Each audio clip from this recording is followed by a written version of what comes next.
Good afternoon and welcome to Omnibros Live on a Sunday. Coming at ya. Sunday. I'm Omnidog from Omnidog's Vault, joined on a Sunday as usual by Comics Guide 101's Lou. Lou, how's it going, dude? Hey, man. How's it going? Good. What were you eating there? Were you using chopsticks? Yeah, I had a little bit of ramen that I made, and I was eating and enjoying that. You used chopsticks for it. That's pretty impressive. I love. I'm weird like that. I use chopsticks for Chinese food. I think that's cool. I'm very impressed by that. And then we also have Gabe Loves 90s Comics. What's up, dude? Hey, guys. What's going on? How you been feeling, Jess? I feel good enough to do the show. Thank you. All right. Got your cranberry juice? Yeah. And I like your Banjo-Kazooie shirt. thank you. Look at that thing. You look like you've dropped a few. I've actually put on a few. Thank you. That's nice of you. I've actually put on a few. My wife and I tomorrow are starting back hardcore dieting because when the pandemic started, it was like we said, okay, everything's go for comfort food. We've had like 3 months of comfort food, or I have, and it's just it's showing all over me. And I'm like, I don't need any comfort anymore. I need to lose this weight. Shit. What kind of comfort food you guys, what kind of diet you guys on? We'll go back to Whole30 and just cut out all the sugar and stuff. Okay, that works. That's the best, especially Yeah. these days. You need what kind of vitamins? You guys taking supplements and all that fun stuff too? Yeah. Speaking of, I'm taking mine right now. Oh, what are you shaking up in the what is that you're drinking? Like a protein shake type thing? Mm-hmm. Yeah, I just got back from the gym, so I gotta take my vitamins and take my protein and all that fun stuff. Yeah. So Just plants and protein, and that's all we eat. No sugar or carbs.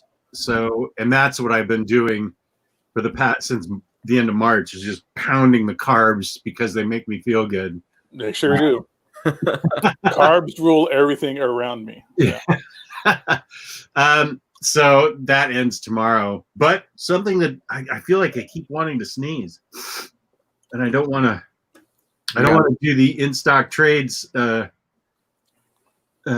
and sneeze in the middle of it. Speaking of carbs, PS viewers having pizza for lunch. Ooh, what kind of pizza? Pizza's the perfect food. You can have pizza at breakfast, lunch, and dinner. Yep. You can have it for brunch. You can have it for second breakfast. Mm-hmm. All that other Hobbit food stuff. Yeah, and it's always good, and it's good the day after when it's cold too. Yeah. Then it's like tomato bread. Now, when you reheat your pizza afterwards, how do you guys do it? I do it on a stovetop. All right. Ooh. Stovetop. Because if you throw it in the microwave, you're just asking to burn the top of your mouth. Yeah. No, I do it on the stovetop. It crunches the bottom of it. You stick the pizza slice on the stove? On a little pan, yeah. On I a just warm up the pan. Yeah, I just warm up the pan and I throw it on there for a few minutes, and it kind of gives it a crunchy taste. Oh, Yeah. I thought you meant you did it like a tortilla. No. Just totally Mexican style. Just flip it over one side, flip it over the other side. Yeah, we should have pizza all day today because we're not going to be able to have it tomorrow. Are you starting tomorrow on the diet? Yeah. Starting back up tomorrow. Good for you, man. You'll drop the weight quick with that kind of diet. That bread just sneaks up on you. Well, it's really me and Sugar. Sugar and I love each other. You blame Gio on the cookies too. Oh boy, those didn't last long. That was peak comfort food time when he sent me those cookies. I don't think you're as badly into sugar as Ryley, though. Yeah, actually, you might be right about that. He has at his desk when he was at work. When he was working, he used to have a drawer full. He'd go to the dollar shop for candy, and that's where you get the movie-sized version of candy for like $1. Oh yeah. And my wife heard that, and she goes, "That's where I go shopping for the bingo cart for the old people." He's eating that himself? I'm like, yeah, he is. No, I think you might be right. You know what's always right, though, is InStockTrades.com, our fabulous sponsor, where you can get up to 50% off books. Loyalty discounts add 2% to that. There are rumors floating that we'll be getting an Omnibroslive discount code in the next few months. Ooh. Yeah, that's what I'm hearing in the wind, sort of, as we say. IST's kind enough to send us a $50 gift card at the end of the month to give away to a lucky viewer. They're still doing that. That's awesome. If you order $50 or more in an order of books, you get free shipping in the United States. Fabulous customer service, fabulous packaging. That's InStockTrades.com. We love them. Yes, we do. Yes, we do. What was the overall time? What do you guys think was the overall time was for that X-Men DM the other day at 7 minutes? Trades? Oh, is that what it was? 7-8 minutes before it sold out. Yeah. Really? I didn't like the DM as much as I liked the regular cover for the first time in a long time. The DM is pretty blah. Yeah, it was kind of odd looking. And I always go for the older books like that. I always go for the art that matches like the original art. Mm-hmm. Right. Yeah. You have to go with that Gil. I think Gil Kane did the cover. Yeah, you have to go with the Gil Kane cover. The DM or the No, regular? the regular. Yeah. When I was collecting, it was the same thing with those Shang-Chi omnibuses. I had to have the original art on the cover. As opposed to the DM? The DM was the original art. The DM was the original art. Yes. Right. Yes. Most of the time, it's like that. Usually, the DM is the classic artwork. Right. But, like with all my older omnibuses are like that. My Fantastic Four is all the old covers. All it had to be all the Jack Kirby covers. Nothing against Alex Ross or whomever did the DM for Volume 2, but I needed the Kirby covers. Same with my Uncanny X-Men. It's all the John Byrne, or Paul Smith covers. So that's just me. No, I agree with that. I like the original art on the cover. And I know I don't buy the argument that you only see the cover when you're reading it, and that's like once. I like to know that I have the cover that I like, even though I'm only seeing the spine most of the time. Yeah.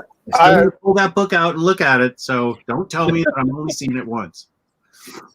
But have you seen the DM cover for the X-Men with chewing gum, tobacco, Wolverine? Was that the one that just came out? Uncanny? Yeah. Chewing tobacco, Wolverine. Well, as long as that, Wolverine's sticking his claws inside of Colossus's butt, it looks like.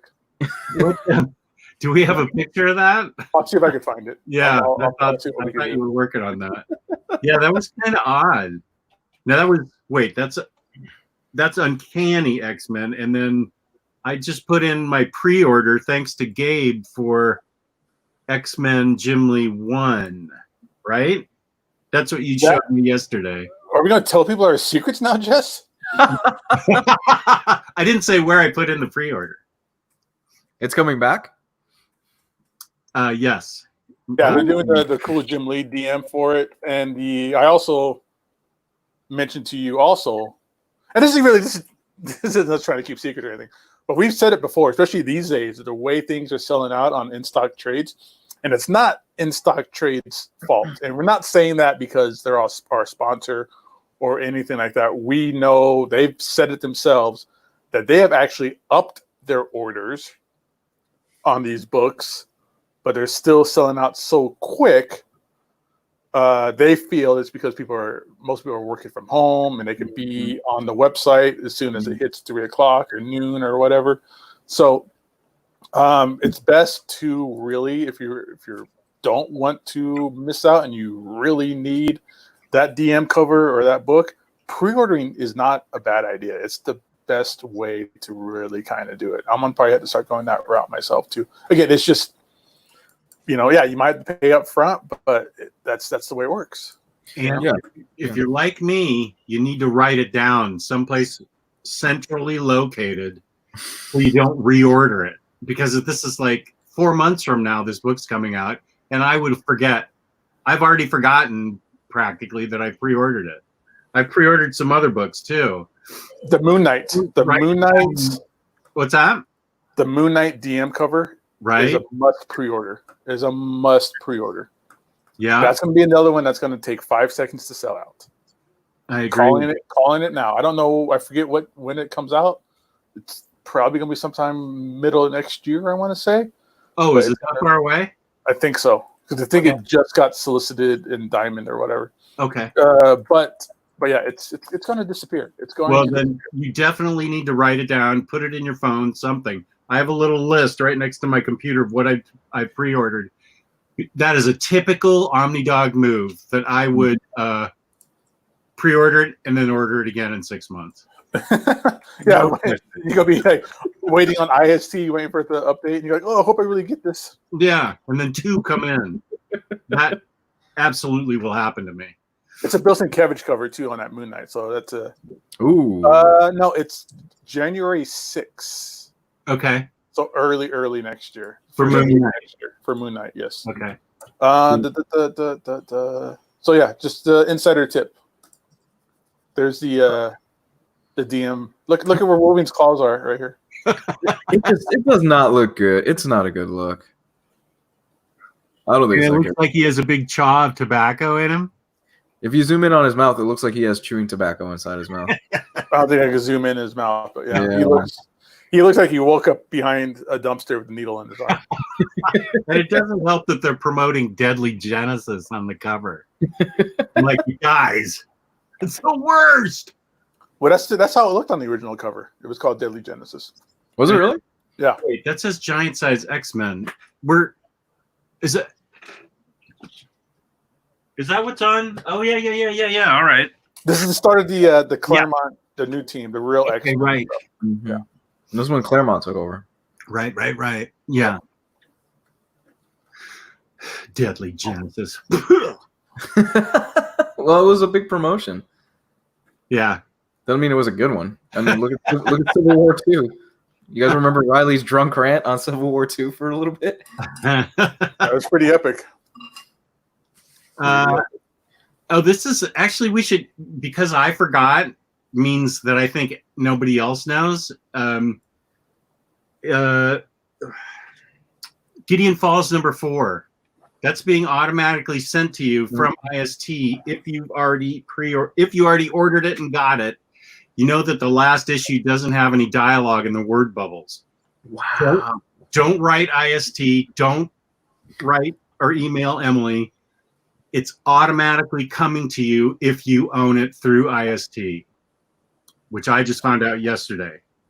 What a misstep on Image's part. They are making it right, though. They are. I had an epic rant prepared against them, and the rug got yanked out from me yesterday in the Omnibros chat when Omar goes, or maybe Lou said it. That one of you guys said you're getting a free copy, and I said, what? When was that announced? And Emily announced it like July 7th, 10 days ago, and I'm like, where was I? I don't remember that. I'm so glad because I had this huge blazing hate letter to Image, and now they've done the right thing. And you're going to totally get it. So don't write to IST. It's coming to you automatically. And Jess, don't send that email to IST or to Image. Write a note. Don't forget to not send that. Yeah. Dear Image Comics, P.S. Astonishing Wolfman was garbage. I am outraged. Well, you're talking about dropping weight. You can drop some weight now just by selling that Silver Surfer omnibus that has the misprint. There you go. People buy it? Yes. They would? I sold mine. When did you sell it? Yesterday, day before. I have it right here at the top of a stack. Yeah, that's why I noticed it and I mentioned it. Oh, you did? I would like to sell this, but I would kind of feel bad. Well, no. Somebody should know what they're buying, so they know they're buying the issues that are a little mixed up. Are they? Well, issues that are mixed up. It's just one page is out of order. It's just one page out of order. Okay, yeah, that's not bad. I mean, you can live with it. You can live with it. I can see it. It's not that big of a deal. It's not like it's missing word bubbles or anything like that. It's still readable. Right. But I might. They are reprinting it though, apparently. But you're not getting a copy exchanged. Mm-mm. So you got to sell this. Okay, I might consider that. And give credit where credit is due to Image, like you said, Jess, because Marvel wouldn't do that. Marvel will stick you with it, and you'll be like, sorry. Well, they're not. Yeah, Image is giving you an exchange, and Marvel is not. According to Bruce Johannes, there's other issues with the Silver Surfer Omnibus. I think, according to the Masterworks people, there was 2 pages out of order, and then like half of a page was misplaced on another page. What? Yeah, I'd have to look at the original complaint, but the pages are in the wrong order, which is not a big deal to me. But the other thing is that I believe there's a half page from somewhere else placed on top of another page and makes it unreadable. That page. So that's weird, because I know they had half-page ads back then, and I know there's 2 half-page ads, and they took the half page that wasn't an ad out of story and put them on one page. But that makes sense. But I don't know if they put it out of order or whatever. Either way, if you want to get rid of it, I got rid of mine. So $75 shipping. All right, I'll definitely consider that then. That's so weird that they dropped. I mean, they dropped the ball hard on that one then, and it was such an omnibus that everybody was looking forward to. For it's already out there. Like, they didn't have to change anything. They just had to reprint it. They didn't have to go back and change change anything. So I don't know what happened. And it's a title that a lot of people have been clamoring for a long time, that they dropped the ball on that one. It's so odd. That's the book where we were talking earlier about having preferences over the DM covers or the covers that you want.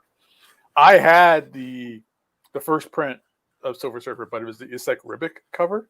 Oh, not the best cover. It's whatever. But yeah. I wanted the omnibus. I wanted to have the stories and all that stuff. Mm-hmm. But that was the thing, like Jess was saying, where I knew in the back of my head, that's not the cover I wanted. That's the redheaded stepchild on my shelf. So when they announced this first print, I sold that one to buy this one, and now I'd sell this one to buy the corrected version when that comes out. That's life. That's whatever. Yeah. I made my money back. I didn't lose anything out of it, so no big deal. Jeff T says page 12 of the Spider-Man issue is placed in the wrong book. Suddenly you're reading a Mephisto story, and bam, Spidey shows up out of nowhere on page 12. That sounds awesome. Book? I'm not sure which book. Oh, yeah. Is it? Well, issue 17, I think, is a Spidey story. Spidey's in it. Issue 14 is a Spidey story. Okay. 15 is a Torch story. Yeah, so he's talking about issue 14, I think. Page 12 of the Spider-Man issues. That's weird how that happens. Because it was presumably just a reprint. Like they just pressed the print button and just print it over again. I don't know. Yeah, you would think that would be that easy. Because it's like you said, it's not a new omnibus. They have done it. So I don't know. It's weird. Write your questions to Omar. He'll get Happy birthday, Omar. WTF at the reprint. Dear Omar, I blame you for my shitty Silver Surfer omnibus. Burning hell. But that's the thing, though. That's odd. Images did a replacement. Yeah. DC did the replacement on the Fourth World omnibus for that reprint. Or that misprint error. But, Marvel's not taking that extra step. Apparently. There's been no official announcement or anything like that. So who knows what they got going on. But as of today, there's been nothing about there being a free replacement. But we do know that it's going back to press. Oh, and Jeff T says the Surfer and Spidey page 12 shows up in a later book. So it's all jacked up. That sucks. I think that might actually bother me. Yeah, that would. Yeah, I think I'm gonna have to go on eBay and just dump those for $50 or whatever. You're gonna take 75, Jess. Oh, okay. I did it for 75 in shipping. Not bad. So you're gonna take a wash on it, Jess? You're just gonna let it go? 75 gives me $25 profit. Oh, okay. Never mind. Thanks to my comic advisor, Gabe, telling me how to price it. Thank you. How about something real quick from Hayden McGee, going back a little bit, because this is something for me and Lou. Oh, see, Hayden McGee is a perfect example of a fan that has great taste in movies. Yes, sir. Hope everyone is doing well. Just finished a back-to-back viewing on the AVP movies, and now finished both franchises for the first time. Are the comic hardcovers worth chasing down? Well, yes. Good for you for watching all those movies. I think the Alien Predator franchises are some of my favorite films. Mm-hmm. Some are better than others. But Predator is an underrated gem. It's a master. Yes, the Predator is really, it's fun for what it is. You know, there's nothing better than a movie about alien predators coming to Earth to pick up autistic kids because they think that's the next step in human evolution. That's legitimately, yes, that's what the movie's about. That's legitimately the plot, Jess. Wait, for what movie? The first Predator. movie? No, the new one that Shane Black that came out like 2 years the one ago. where Olivia Munn has no words? Yes, for like the first 15 minutes. It's like she's about to say something and they have a close-up on her, like she's ready to speak a line, then they cut away. It's like I might have been really, really high, but that's just really No, I think that got me. But I think Luke might have been high too when he saw it. Is there any other way to watch it?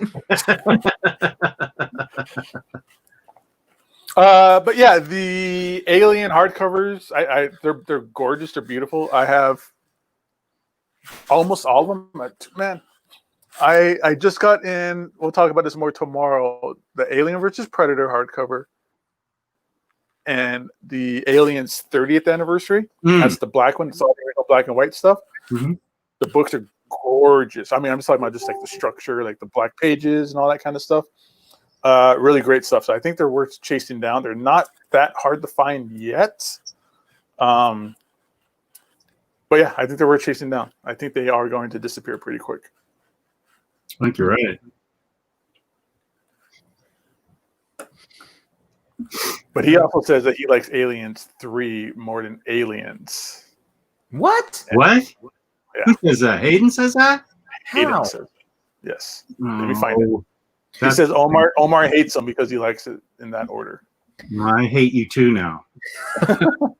Well, Alien 3 has developed kind of a cult following in the last few years. Alien 3 was the first one I saw. No. Yeah, that was the first one I saw in theaters. I liked it. I don't think it's better than Aliens, but yeah, here it is. I can't ask Omar right now. He hates me for liking Alien 3 more than how do you like Aliens 3 more than Aliens? And Omar feels passionately about his Aliens movie. Maybe he's a big fan of Rock. Not The Rock, but Rock. Maybe. Maybe he's a big fan of prison space films. Is that the one with what's his face? Perlman? Is that Ron Perlman's in Alien 3 or 4? I always get them mixed up. I think it's 4. I don't think it was 3. He's in is 3 the one where like the baby comes out and it's like a genetic offspring of Ridley? That's at the very end of 3. That's at the very end of 3, right? That's such a weird movie. Oh wait, or was that 4? Damn it. I don't know. It's kind of like the Friday the 13th series. It just kind of into my brain after a while as one giant film. No, it had to be 3 because 4 is they find her DNA and they recreate Ripley with her DNA because she fell into that lava pit or whatever. It was very Terminator 2-esque. Yeah. She falls into the pit and to kill her and the baby or whatever, the alien pops out. And they splice they get her DNA and they make a duplicate of her in 4, but she also has alien powers, like her blood is acid. Because the baby was a part of her, and so the genes got mixed up, or the DNA or whatever got mixed up, and it's movie magic. So that was 4. Where she was just shooting baskets. just dunking basketballs on people. There's a whole scene where she was just playing basketball and just dunking on fools, breaking ankles and shit. Alien 3 really is the Blade Trinity of the series. What does that mean? It's not a good movie. Blade 3 is amazing. Blade 3 is not that good of a movie. That is Ryan Reynolds as Deadpool for the very first time. Blade 3 is saved by Ryan Reynolds. That is the one saving grace of that horrible movie. Because Ryan Reynolds is just Ryan Reynolds, buff Ryan Reynolds, and that is the saving grace of that thing. Yeah, I love him in that movie so much. Dude got down to like 3% body fat for that film. It's ridiculous how cut he was for that. Dude, he was ripped, bro. Yeah. I don't think he's ever been in that shape again since then, but he was. This is Blade 3 with the Vampire Blade. Yes. Vampire Blade. It had Pat Oswalt was in it.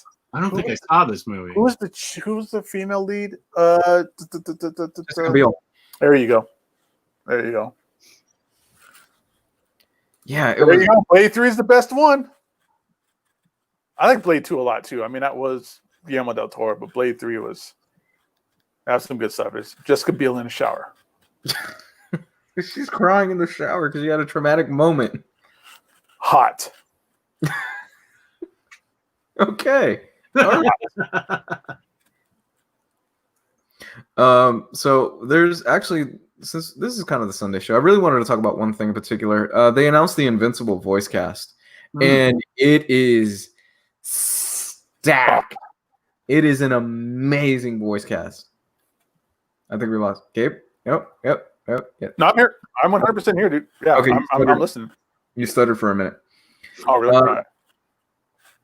So earlier today at the Skybound Expo, the Walking Dead writer Robert Kirkman revealed the full voice cast for Amazon Prime's Video's upcoming animated adaptation of his hit comic book series Invincible. Listen to this. Stephen Yeun will play the titular character, Mark Grace in Invincible. J.K. Simmons, which is perfect casting, will play his father, Omni-Man. You said titular. Sandra Oh will play Debbie Grayson. Mark Hamill is in this. Will play Art Rosenbaum. Seth Rogen will play Alan the Alien. That's perfect. Gillian Jacobs from Community will play Samantha Eve, aka Adam Eve. Again, another perfect casting. Andrew Rannells will play William Cockwell. Clockwell, not Cockwell. Whoops. Zazie Beetz will play Amber Bennett. I know you love Zazie Beetz, Jess. I do love her. She's beautiful. Walton Goggins will play Cecil Stedman. Again, how big of a fucking check did Amazon write to get all these people? Dude. Well, Walter Goggins as Cecil is a great. I can hear the voice already. Yeah, I can hear that going. Jason Matsoukas, which I know him from The League. He's hilarious. Yeah, dude. El Kenyatta. Yeah. He plays Rex Blode, which again, fucking perfect casting for that character. To be honest. Rex Blode is a fucking dickhead. But he does redeem himself. There's a very awesome moment where he redeems himself. Chris I'm not even going to try to pronounce that last name, is Doc Seismic. Carrie Payton is Black Samson. Zachary Quinto as Robot, which fucking spot on for Robot. That is going to be great. If you know where that story goes and what happens with Robot, that is fucking spot on, and it's perfect. I called it too in our chat. Malise Zhao from the Vampire Diaries, never seen it. Will play Duplicate. Kevin Michael Richardson will play Monster Girl and the Mauler twins. Okay, yeah. Gray Griffin will play Shrinking Ray. Mae Whitman from Arrested Development, an undisclosed role. And Max Burkholder is in an undisclosed role. Amazon is obviously putting money behind this because that is not a cheap cast to get. Who's Mark Hamill playing? I think it was Cecil. Hold on. No, Cecil was Walter Goggins. Art Rosen. Oh. No. Robot is Zachary Quinto. That's right. Did they get Mahershala Ali?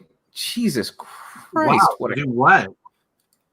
Who knows? But Amazon is obviously they have a lot of confidence in this. Yeah. And they're probably going to market the hell out of this from the creator of The Walking Dead or something. But they are putting the money behind this project. I can't wait to see the animation. I hope they do it well. That'd be funny if it was like stop motion. They need to advertise it as being from the creator of The Walking Dead, but better than The Walking Dead. The comic book was better than The Walking Dead. Invincible was better than Walking Dead. No, I will give you Invincible was way better than Walking Dead. For a long time, and even though I got really cold on it towards the end, I would say Invincible was the best superhero comic on the stands for a long time. Wow. Yeah, 100%. When it was out, it was the best superhero book. It was that and like Ultimate Spider-Man. And then Ultimate Spider-Man, went astray. And then, yeah. But Invincible was always fantastic. Always. There we go. Yeah, that's a book I need to finish. I'm gonna go. Yeah, we were gonna do a read along of that whenever you finished whatever you were doing. Oh, okay. I need to do Cap Brubaker this summer, which is half over, and then Invincible I can do in the fall. Let's do it. Okay. Yeah, I'll probably be done with Scalped by then. So yeah. Okay. That sounds good. I'll join in on that. Okay. Good. Yeah. We can have who? Nice. There he is, Judge Omnidog. Right on, man. Who was the artist that started on Invincible? Because he left after I think 11 issues. Corey Walker. He left after 6 or 7 issues. Yeah. Ryan Otley's first issue was 6 or 7. No, I thought it was 11. I thought it was issue 11 that he comes in. Mm-hmm. It's like 6 or 7. It's pretty early on in the run. I prefer Ryan Otley's art over the original artist. Nothing against the original artist, but man, it's a very, very simple line that he has. Like no line is wasted.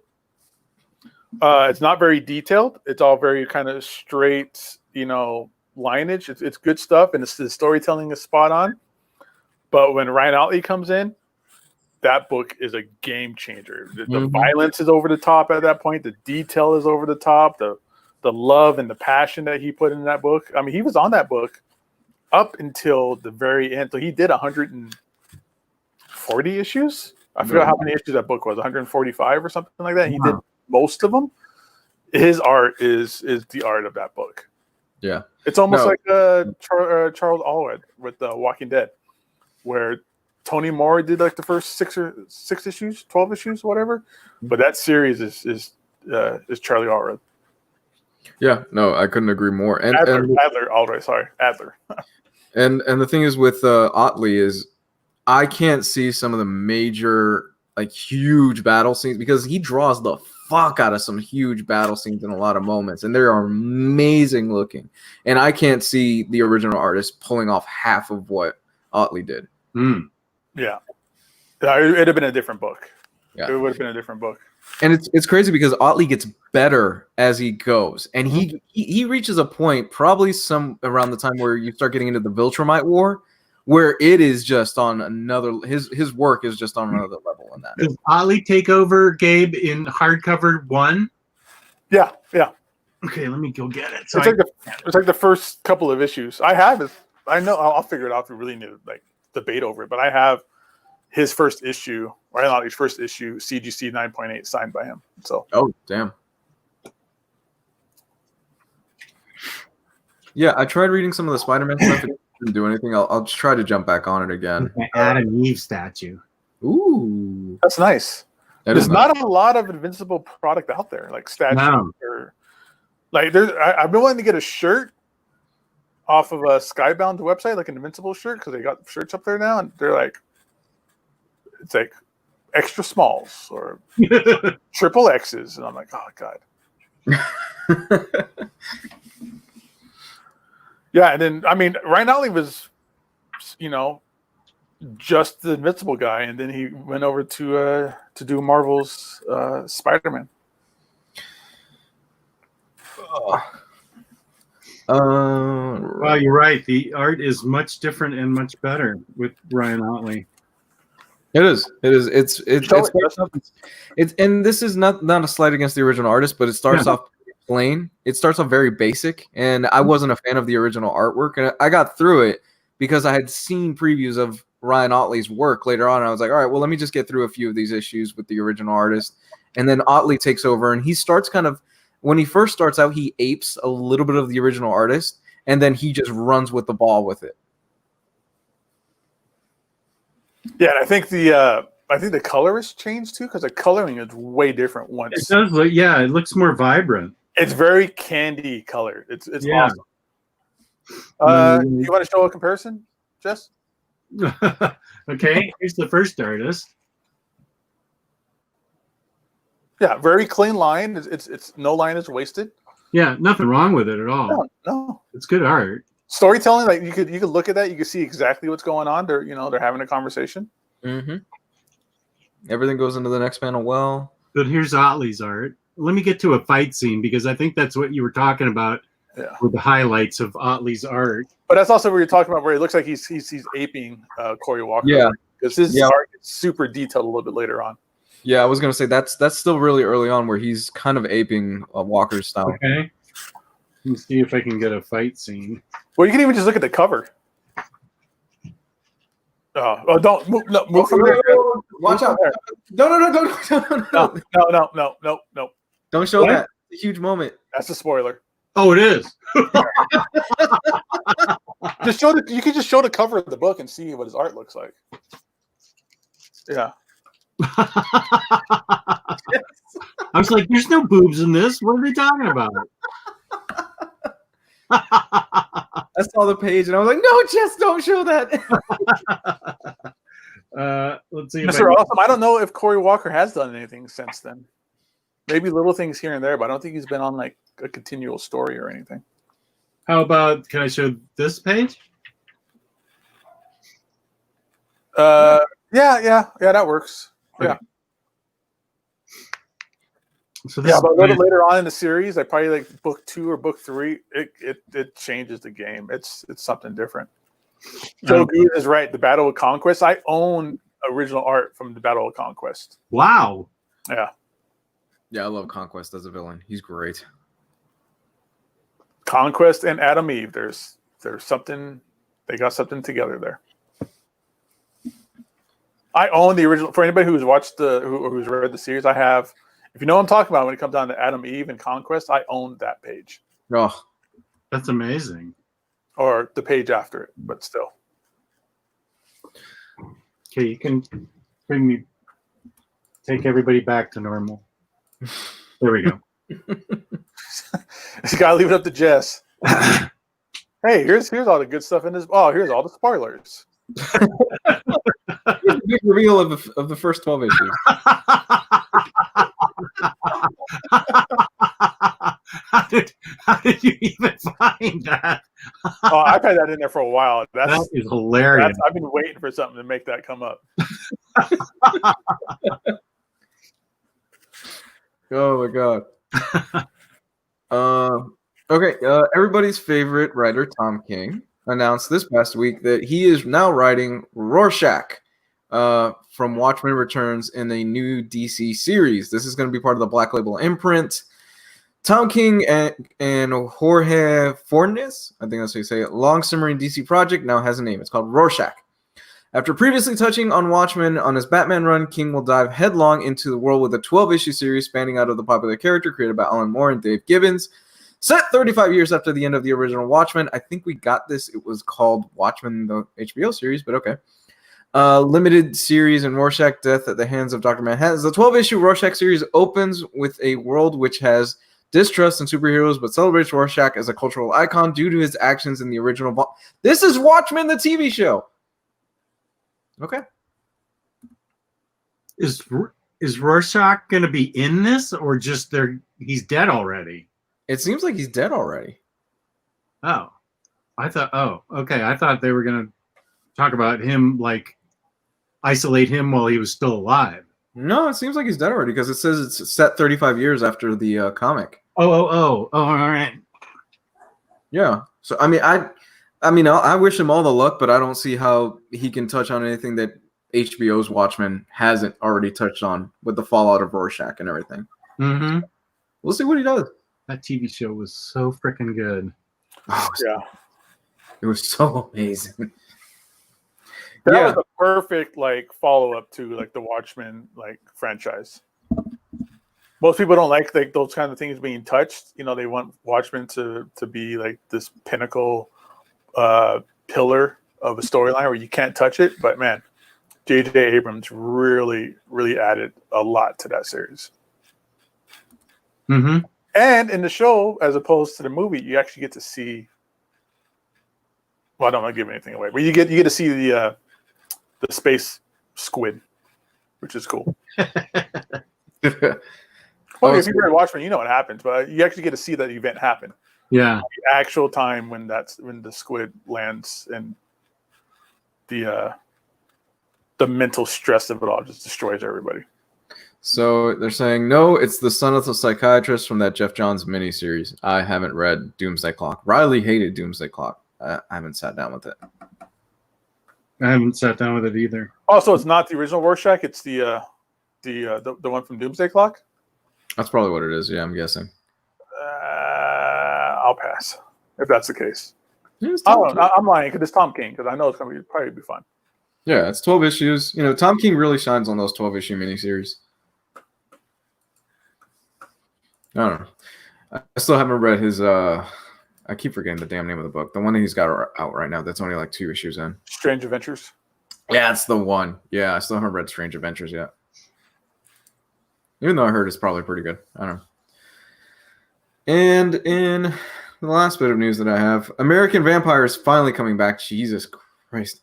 The long-simmering next volume of Scott Snyder and Raphael Albuquerque has a name and a release date, American Vampire 1976, debuting October 20th.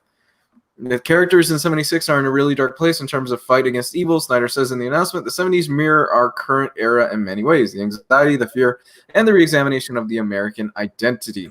The book opens on Skinner Suite working outside of Vegas, doing death-defying Evel Knievel-style stunts, trying to die. The writer continues, there's a kind of a Son of Sam plot in New York City with Cal and Travis, a political thriller plot with Felicia, and all sorts of 70s iconography. It's my favorite arc so far. Cool. I'm down. I'm in. Me too. I totally forgot about that series. Everybody did, because he kept saying for years. He kept saying for years, "No, we're coming back. We're coming back this year," and it never came back. But you know, we got a cover, so this seems like it's the real deal. We're finally gonna get this. He always said that he plans to end the series in modern day, which that'll be fun with everything going on right now. So yeah, I'm looking forward to it. I think it'll be fun. Oh, and one last thing also I forgot to mention. We're finally getting New Mutants released on VOD, so no big deal. What? You didn't hear this? For real? I'm not kidding. You didn't hear this? Yeah, that's what it sounds like it's going to happen. Video on demand? I mean, it's getting released like on televisions? That's what it sounded. Hold on, let me double check. Yeah, but they're because we were supposed to have San Diego Comic-Con, right? Yeah. And they were going to do this whole panel and all this other stuff. And the rumors are that apparently after the New Mutants panel, they're just going to release the film on VOD. Well, that's fine with me. I'll pay whatever they want to see it. Yeah, I want to see this movie. Yeah, I'm 1,000% in for that to be. Yeah, because I'm not going to go to a theater. Anytime soon. No, Not happening. No. And I mean, you know, there's the drive-in option. That'd be great, but that'd probably fill up way too fast. You know how much we're gonna go back to the days, Lou, Jess probably might remember, of really crappy bootlegs. Remember we used to film it in the movie theater and you see people stand up and walk out to go get popcorn or whatever. Yeah. But at a drive-in theater. So we have a bunch of cars and stuff like that. And people just drinking and vans are rocking. Yeah, but the rumor is that they've got a panel and they're live streaming it, and the rumor floating around is that after the panel's done, they're just going to drop the film on VOD. Probably Hulu is what a lot of people are saying. Totally into it. Oh, so you're not going to have to pay for it. It's going to be just part of the subscription, probably? That's what the rumor is, that it's probably going to get dropped on Hulu. Oh, wow. Because I'm down to drop $20 for it. Yeah, me too. Oh, I dropped the 20 just to see what a train wreck it is, or if they pulled it off. Because who knows at this point. Well, the newest image they put out about it, Scott, you've probably seen the whole movie by now already, is Magic in her limbo outfit, like the Lord of Limbo outfit, going into limbo. So I'm in for that. I want to see Magic in Limbo. I want to see her as a demon with that big ass sword. Well, I would love if with Doctor Strange, the film that's coming out, if they really brought magic in with Wanda and everybody like that, because that would be a perfect fit. The Multiverse of Madness film that they're working on, I think that would be awesome if she would. Agree. 100%. I would like to see her be the Sorcerer Supreme. I think that'd be a great idea. Yeah. I think it was a what if. Right? What did you hear? WandaVision is being. I don't know if you had this. I don't mean to like steal your thunder, Lou, but it's being pushed to 2021. I believe that. Yeah, I believe all that. All that stuff is getting pushed back. Yeah, all that stuff. I mean, I think WandaVision was originally release date was August. Yeah, I thought Winter Soldier was August. Either way, it's not happening. Because I think WandaVision is like they're jumping all over the world. Like they're filming like in Europe and in other countries as well, and that had to stop with the pandemic. Yeah, had to stop. Okay. Yeah, but you could probably film whatever you want now. Everybody's gonna move their productions to Europe because US is like a disaster area. Yeah, and overseas they've got a lot of it under control and cleaned up, so that's why they're filming a lot of stuff overseas. But because of the delays and stuff, we don't expect really anything new movie wise and stuff wise for at least till next year, because everything we thought we were going to get this year is getting pushed back till next year now. So what you are going to get though is a lot of reality TV. So I hope you like that. I hope you guys like The Masked Singer, because you're going to be seeing a lot of that because it's easy to film, it's cheap, and they don't need anybody around to really do it. And they're wearing masks. Mm-hmm. I watched 7 hours of the Food Network when I was in the ER on last Monday. Food Network is awesome. Oh, it is. I had no idea. It was so good. Then I watched a bunch of it. I was waiting in the lobby for my latest CAT scan, which I think was my 100th CAT scan. And Food Network I was on again. And they were making these bomb-ass sandwiches somewhere. But there was like a hamburger that was this big with 45 patties on it. And then they did some other great sandwich. This was the greatest television ever. Sandwich King or something. It's just food porn. The whole channel is food porn. I was so hungry after I saw all that. I wanted it all. Carbs and carbs and carbs. Yep. So that's basically all I've got for news. I don't know if you want to pull up a shelfie real quick or not. We could do one if you want, or if you kind of just want to answer some questions. I'm good with whatever I got. Let's answer some questions. Chat Omnidog asked about this book. Ooh. Polar, yeah. I could show some pictures of it. I haven't read it yet, but I have the whole series, even though it's my least favorite format, landscape. It's really good art. And I heard it's written really fun too. What do you hate more, landscape or manga? I don't hate manga. I just can't read it. I hate landscape format. Okay. So you couldn't do Vaughn's Private Eye, Jess? You didn't like it? I loved the story, but boy, is that annoying to read. Okay. It's super oversized landscape. It's in the pages flomp down. You know, it's so big. I loved the story. I think I might have neglected to say it was one of the best things I read this year, because this is the first time I've ever read it. Was this year. But yeah, it was great. But then the barrier is a landscape floppy, and it comes in a 6-issue box, and it's all landscape floppy, which is like you have to read it like this. Oh my gosh. Oh no. That was really annoying. No. I didn't like Barrier as much as I liked Private Eye. I loved Private Eye. Yeah, I couldn't do the whole flipping it up. That's just annoying. Yeah, it was. What was your favorite Food Network dish that you saw while you were in the ER for 7 hours? I think the one that I wanted the most was either that big multi-stack hamburger. Ooh. Or they did something on you know how they have the hot dog bun split open this way? Mm-hmm. He just piled in all this stuff and then did the squirt like that, and it looked so good. That was good. But there was one thing where they, I think when I was in the ER, they did supermarket challenge where Guy Fieri, they have to get all the ingredients in certain parts of the supermarket, and then they make their dish. And one guy, I can't think of what he did. He deep fried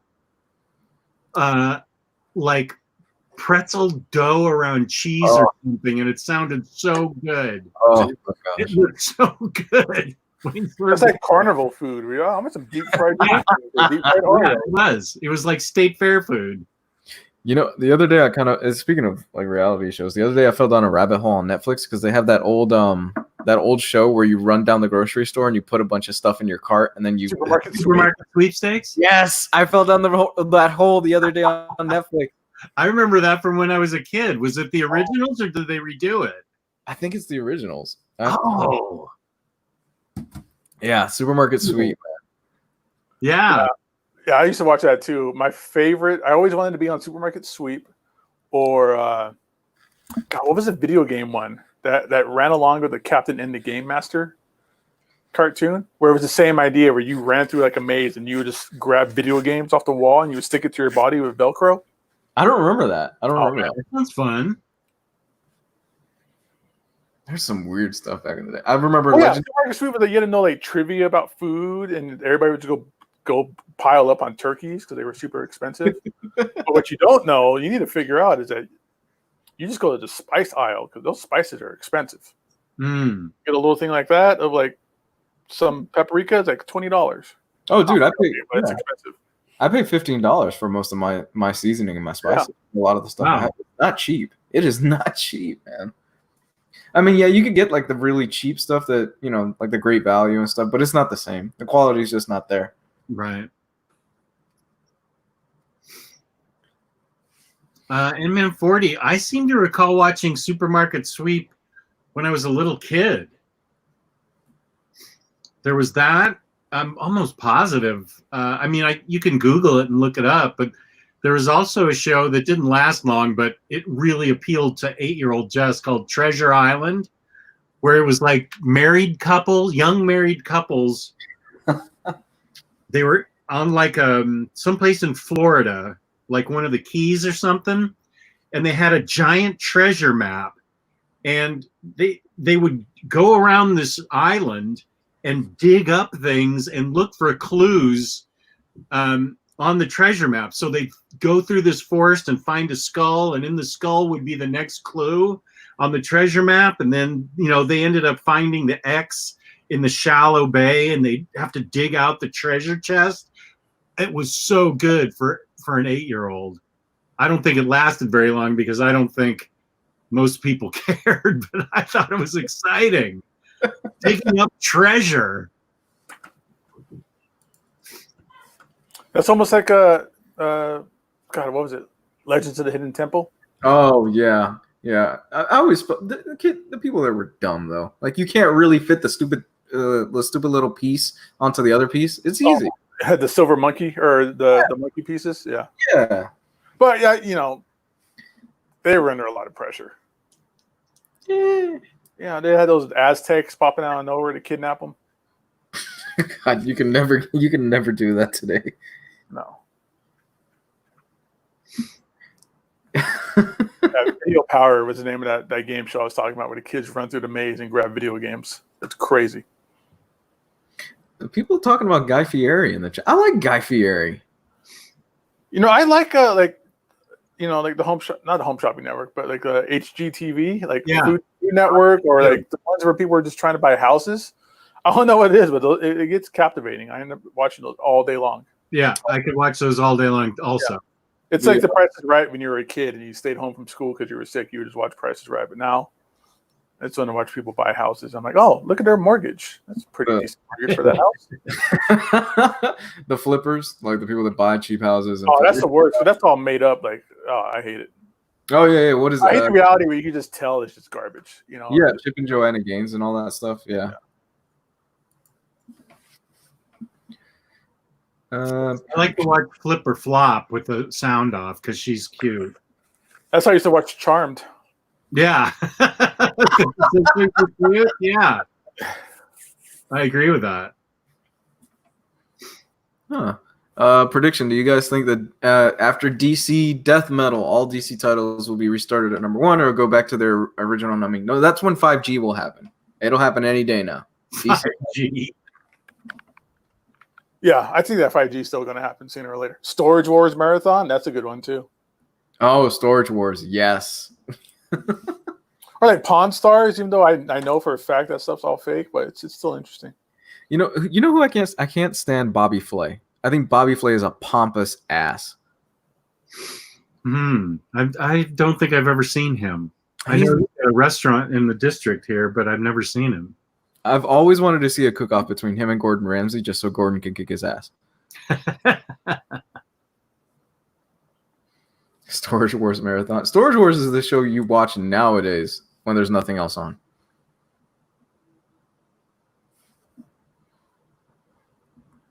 I ate at a restaurant in Baltimore. Let's see, this was like 2013 or so.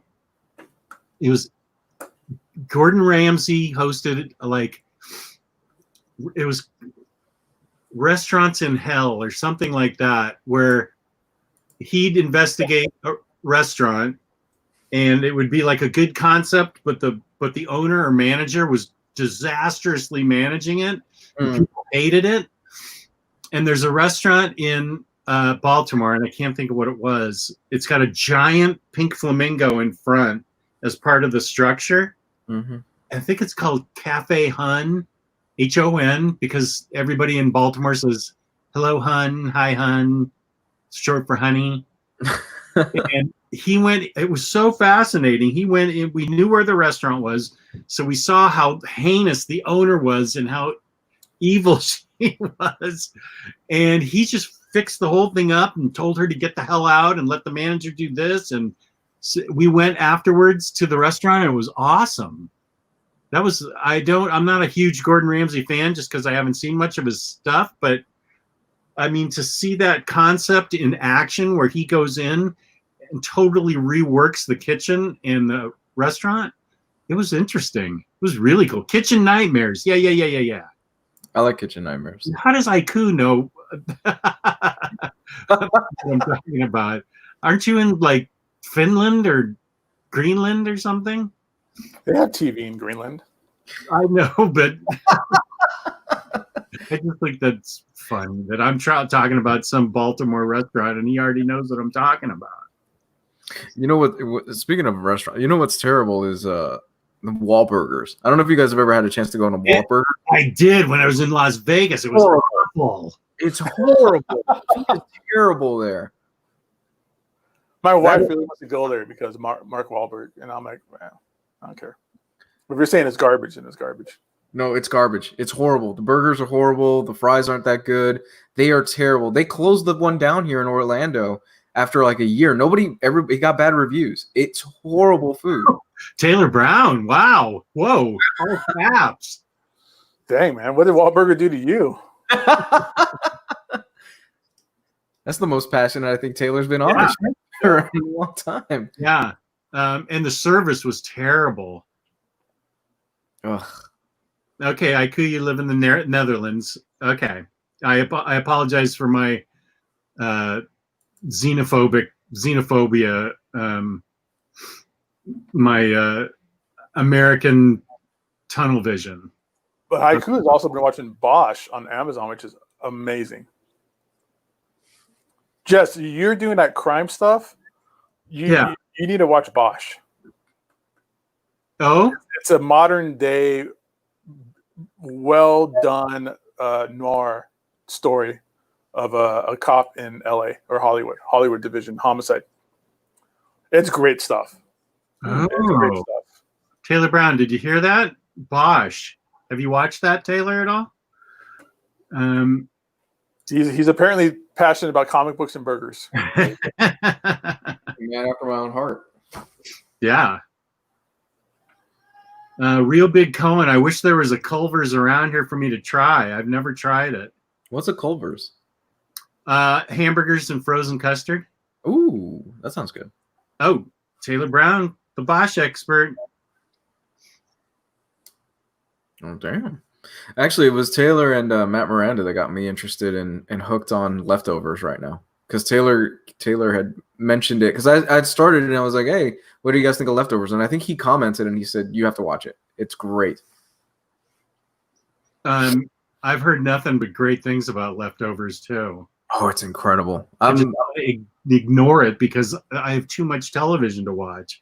It's so good. I'm in the middle of season 2 right now, and season 2 is so much better than season 1 too. And season 1 was great. A lot of love for Bosch in the chat. Man, yeah, the main actor Titus is incredible.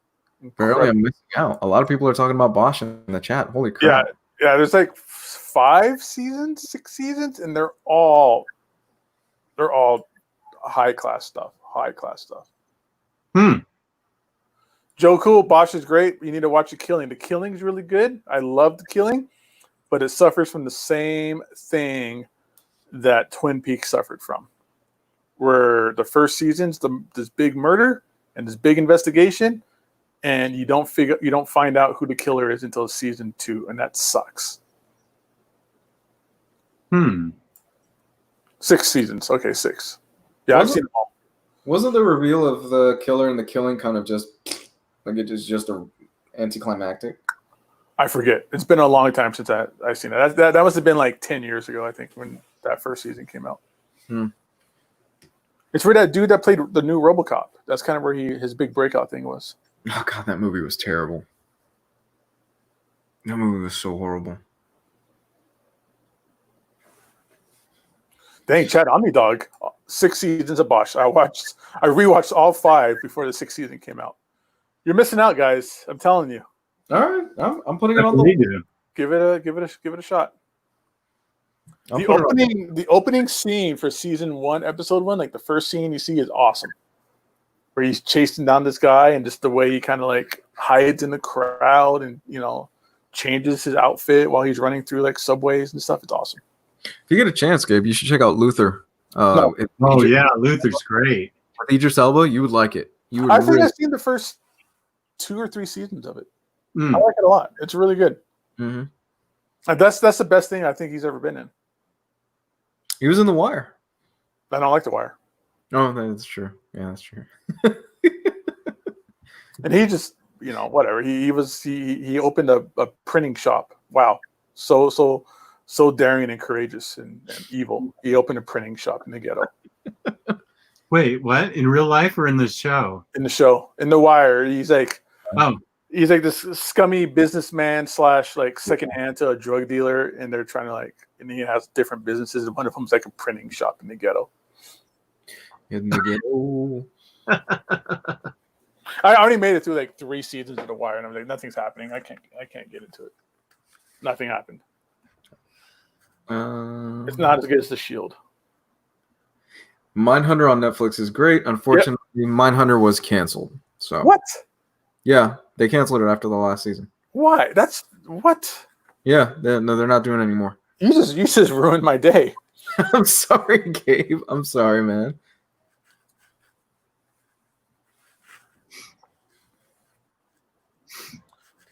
Wire is not the greatest show ever. It's not MASH, and it's not Quantum Leap. I agree with you on MASH. MASH is the greatest. I've never seen a single episode of MASH. Doesn't it end like really sad? No, it's a really good ending. It's not sad. There is a couple episodes that have a really horrible, sad ending, but it's war, so you expect it to happen.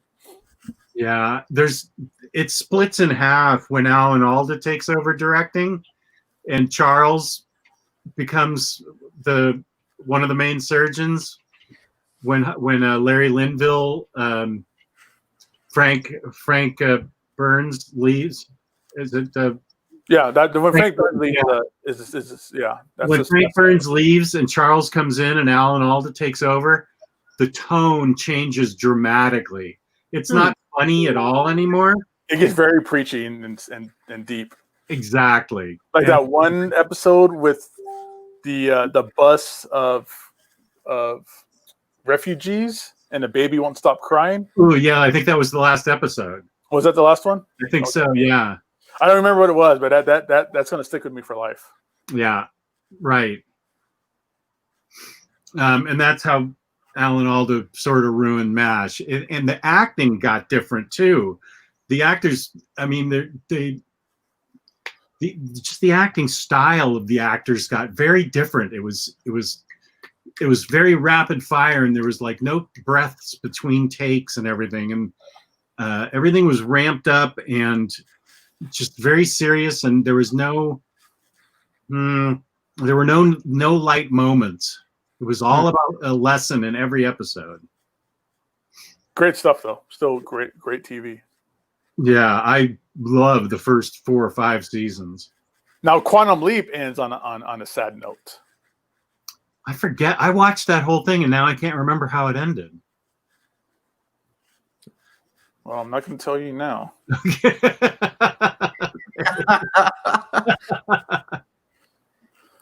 Here you go. Now Gotham wants to know if it's like candidates for the greatest TV shows ever. Breaking Bad. That's an easy one for me. I would say Breaking Bad is probably my favorite. I would go Breaking Bad and Watchmen right after that for me. Wow. I'm putting Watchmen that I really fucking loved Watchmen. I did too. Hanging Mr. Cooper.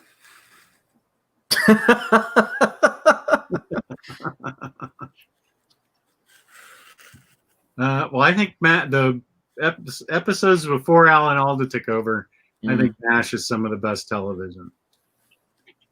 I've met Radar before. You did? Yeah, he was in Vegas. He came to one of the casinos I was working at because they were unveiling a MASH slot machine. Oh, so he was there, like shaking hands and greeting people.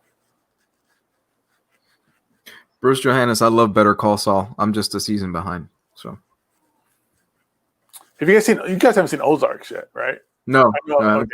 Okay. That's right there with Breaking Bad. The show's not over, so there is a chance of it taking a dive. But that's going to be right up there with one of the best TV shows. It's right up there with Breaking Bad, like the same kind of tone. And Psycho Celeb, he is a man after my own heart. Best TV show, Batman Animated Series, and Gargoyles. I don't know about Batman Animated Series, but Gargoyles, I'll co-sign that. I'll co-sign that all day. Now, if we're talking comfort food, for me, it would be Parks and Rec would be in my top 5. I've rewatched Parks and Rec at least 3 times now, and I love that show. Yeah. 30 Rock. I was just gonna say 30 Rock. I loved 30 Rock. I've only seen like 2 episodes of 30 Rock. Oh God, it's funny. Yeah, dude, you're missing out. You're missing out. Arrested Development. I'll Brilliant. That last season was awkward though. Not the Netflix seasons. I'll just say the 3 seasons it was on Fox. Yeah. Onion. Yeah. Community is another really good one that just kind of came out of nowhere for me. That's something that you need to watch. Yeah. Oh, you need to watch it. It's great. You would like Community, Jess. That's the one with Donald Glover. Yes. Yeah. He's got faces and he comes into the room and it's all on fire. Yeah. That's where the gift is from. Yep. Yeah, you would Chevy Chase is in it. Joe McHale. Mm-hmm. Yeah, it's where he meets not LeVar Burton. Damn it. Was it Billy D. Williams? Or Danny Glover? Or that kid meets Billy D. Williams and he can't talk to him? No, it was LeVar Burton. I forget. It is LeVar Burton. Yeah, it's LeVar Burton. Okay. Because they made him think it was his dad. No, Arrested Development would be up there. Arrested Development was just so ahead of its time. Yeah, it really was. It was just so funny. People are that's Jason Bateman. He's in Ozarks, but not a humorous show though. Not in a humorous role. He directs a lot of the episodes too. I'm surprised you guys haven't said Seinfeld. I know a lot of diehard Seinfeld fans. Yeah. There's a lot of Seinfeld in the chat, but you know what? I've probably seen like less than a handful of episodes of Seinfeld. Same. A lot of people saying Sopranos. I have not seen a single episode of Sopranos. Same. Never seen an episode of Sopranos. Me either. Some people saying Cheers. Cheers was a good show. Cheers was funny. I've never seen it. What about the first like dozen seasons of The Simpsons? For seasons 2 through 8, for me, is the best television. I just watched the Bobo episode, and it was riveting. It was so funny. Which one was the Bobo episode? Where he lost his teddy bear. Mr. Burns lost his childhood teddy bear, and it ends up in Maggie's hands. Yeah, it was all ratty in the hat, and the eye was falling out. Yeah. And my favorite bit is always In the Garden of Eden by Iron Butterfly. Iron Butterfly. You know what's another good show? Home Improvement. Home Improvement was a good show. Another show we talked about in the chat that you can't do today, but is really great, Married with Children. Oh, yes. Married with Children is a classic. Never saw it. What? Oh, man. Land of the Lost 70s Saturday Morning. I remember that one. Slee Stack are creepy. You could not do Married with Children today. There's no way you could barely do it back then. Batman Beyond's one of my favorites. I mean, I'm not saying it's like the greatest ever, but it's definitely one of my tops.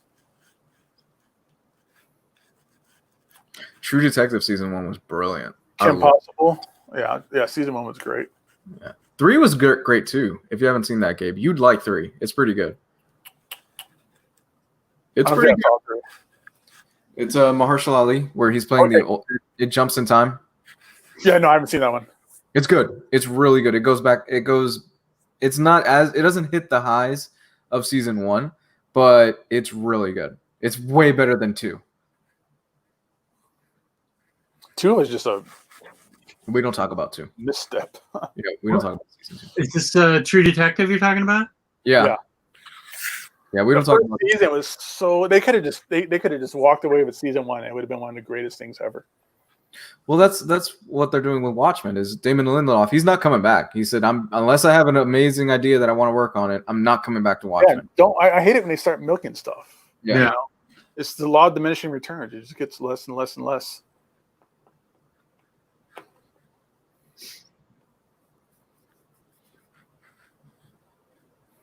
A lot of people standing up. Jersey Shore, get the hell out of here. Season 2 Star Trek Discovery. It was awesome. I agree with Bruce. I don't think I've seen any Star Trek in general, besides the newer films. Star Trek Discovery seasons 1 and 2 were awesome. I haven't seen Picard yet. I really want to see the new Battlestar Galactica, the one that Edward James Olmos. I hear it's incredible. Yeah, I saw season 1 of that. It was great. You still haven't seen Picard, Jess? I'm surprised about that. No, I no. So much to watch. I hear about what happened. Is that what did it to you? What? No. Fucker. I'm not going to spoil it.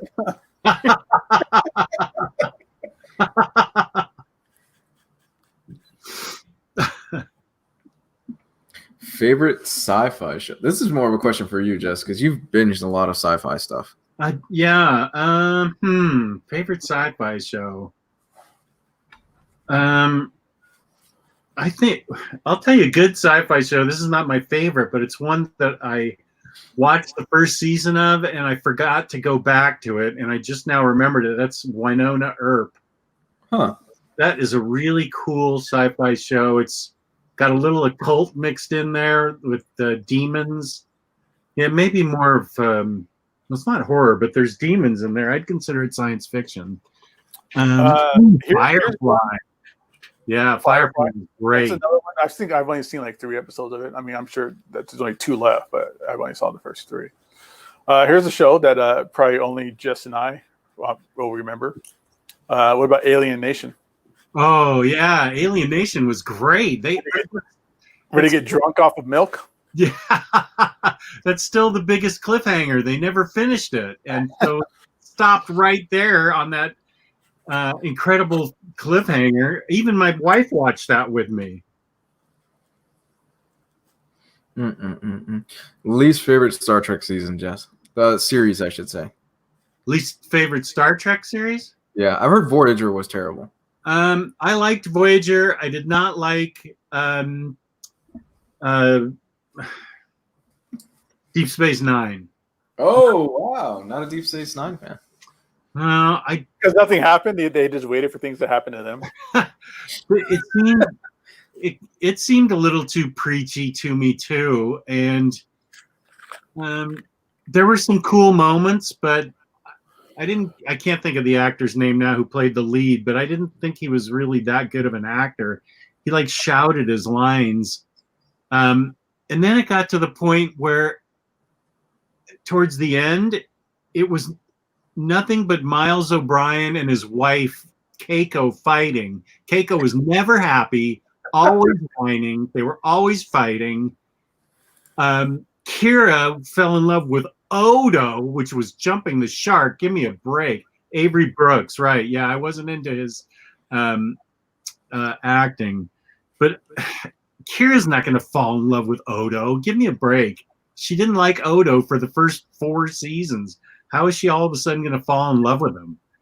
That was just jumping the shark nation for me. Next Generation, I agree. I think that's Discovery's my favorite, and then Next Generation. But Deep Space Nine, I wouldn't watch that if it was on in the ER. Damn! Wow. I'd ask him to change the channel to the Food Network. Hot. He was hot. You're right. I've never seen an episode of Babylon 5 or Battlestar Galactica, so No, me neither. Yeah, not really my thing. I mean, I don't have anything against it. I don't know why it's never really just caught my attention enough. Like Dark Angel. Anybody remember Dark Angel? I have That was like Jessica Alba's like first TV show. No. I never really liked Star Trek Enterprise by Omnibros. I can see that. I wanted to see that because of that homeboy from Scott Bakula. Yeah, he's the captain. Quantum Leap. Scott Bakula is the captain? Yeah. I didn't know that. And Dean, the other guy from Quantum Leap had like a reoccurring role in it too. Yeah, somebody mentioned Doctor Who, but I've tried Doctor Who. I just can't get into it. I've tried, and I couldn't get into it. I'd have to say, what about The Mandalorian? Ooh, I just finished it finally. Oh, did you? What'd you think? I loved it. Great ending. Last 2 episodes were awesome. Taylor Brown. This is for you, Jess. I know. Sadly, Anne with an E has been canceled. I'm inconsolable. Has it been canceled? It only had 3 seasons. Yeah. I'm sorry. We just started season 3. Everybody keeps saying Doctor Who. I tried a couple episodes of Doctor Who, and I just wasn't doing it for me. I got through the Eccleston season, and I thought, wow, he's actually pretty. This is pretty interesting. It's pretty cool. And then they switched it over, and I think it was Tennant that came after that. And I tried watching a few episodes. I just couldn't do it. I don't know why. He's the one that everybody seems to love. Yeah, I couldn't do it. I actually liked Eccleston a lot. I was like, wow, this is pretty interesting. He's, kind of playing against type. And then we start getting into the stereotypical Doctor Who stuff, and I was like, oh, okay. All right. Yeah, it wasn't into me. I wasn't into it. It wasn't into me either. Yeah, my life isn't any less for not watching it, I think. I agree that Enterprise had the worst theme song of any Star Trek show. That is totally true. That's the only one I would skip through. Oh, that's right. This is why I want to watch Babylon 5. That's what it was. JMS wrote the whole thing. Jess, why don't you tell these lovely people where they can get hardcovers and collector editions up to 50% off on release week? That, Lou, would be InStockTrades.com, our fabulous sponsor. Collected editions, that's the place to go for them, up to 50% off. Loyalty discounts add 2% discount to that. There's rumors of an Omnibroslive discount code coming up before the end of the year. The IST is kind enough to always give us a $50 gift card to give away to a lucky viewer at the end of every month. Order $50 or more worth of books, and your order in the United States is free shipping. Fabulous customer service, fabulous packaging. That's InStockTrades.com. Yeah. Somebody's asking about international shipping. They do international shipping, right? It's just expensive, I think. Yeah. Yeah, they'll ship in on international, but you'll be paying for it. And I think you'll be waiting a while for it a little bit too. Yeah. I know that Peter M gets all his books shipped to him in New Zealand. Yeah, he says it's still worth it. So yeah, get it.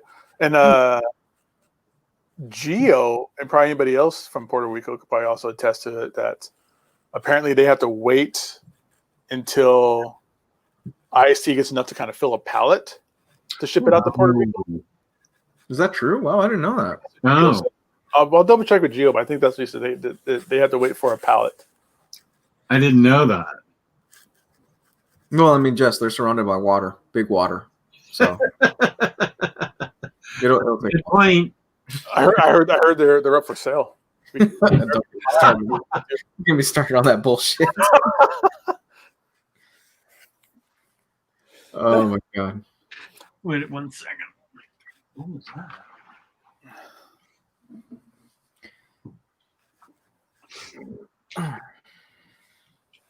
Huh. Okay. In Europe, we have Book Depository. They have that's the one. In Europe, we have Book Depository. They have free shipping worldwide. Oh, okay. Really? Free worldwide shipping? That must be nice. Yeah, how did they do that?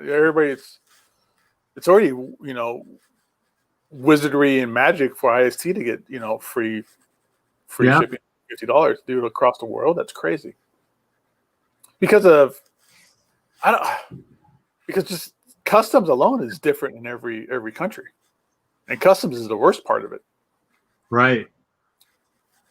I can send something to anywhere for less than $20, but then customs will be another $80 in some places. Mm-hmm. All right, so where can everybody find you at, brother? Mm-hmm. You can find me on Omnidog's Vault on YouTube and Omnidogs_Vault. Thank you. Omnidogs_Vault on Instagram. Thank you very much. Hmm. Lou, where you at, buddy? Looks like you. It does. You can find me at Comics Guide 101 on Twitter, where I will just be uploading screenshots playing Ghost of Tsushima right now. So it's so good. Everybody can find me, Gabe Loves 90s Comics on Instagram and the Facebook group. Maybe we didn't talk about it. Maybe we'll talk about it tomorrow. I don't know how far we are in total agreement on things, but the Patreon. Yeah. All right, so that's a tease for everybody. We'll talk about it later today. Okay. Peace and love. Peace and love. Bye, everybody. Thanks again, everybody.